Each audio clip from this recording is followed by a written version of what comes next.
নাটোরের বড়াইগ্রাম উপজেলার এক বিরল, মানবিক ও অনুপ্রেরণাদায়ক ঘটনার নাম আব্দুর রহমান মোল্লা। প্রায় ১২০ বছর বয়সী এই অন্ধ মুয়াজ্জিন দৃষ্টিশক্তি হারানোর পরেও থেমে যাননি, বরং দড়ি ও বাঁশের সহায়তায় প্রতিদিন মসজিদে গিয়ে ৫ ওয়াক্ত নামাজের আজান দিতেন।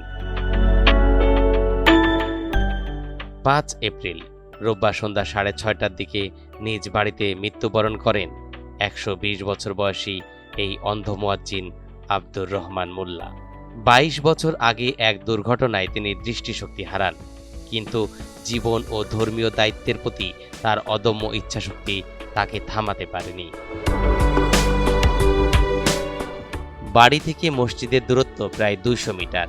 এই সমস্যা কাটানোর জন্য তিনি নিজেই অভিনব উপায় বের করেন। তার পরামর্শে বাড়ি থেকে মসজিদ পর্যন্ত দড়ি ও বাঁশ টানিয়ে দেয় তার সন্তানেরা। প্রথম দিকে ছেলে ও নাতিরা তাকে দড়ি ও বাঁশ ধরে মসজিদে যাতায়াতের অভ্যাস করিয়ে দেন। হাতে একটি লাঠিও দেওয়া হয় পথ চিনতে সুবিধার জন্য। কয়েকদিনের মধ্যেই তিনি স্বাবলম্বী হয়ে ওঠেন এবং নিজেই দড়ি ও বাঁশের সহায়তায় নিয়মিতই মসজিদে যাওয়া আসা শুরু করেন। স্থানীয়রা জানান, অন্ধত্বকে জয় করে ধর্মীয় দায়িত্ব পালনের এমন উদাহরণ সত্যি বিরল। আব্দুর রহমান মোল্লার জীবন সংগ্রাম ও দৃঢ় মানসিকতা বহু মানুষকে দীর্ঘদিন অনুপ্রাণিত করবে। পরপারে ভালো থাকুন আব্দুর রহমান মোল্লা।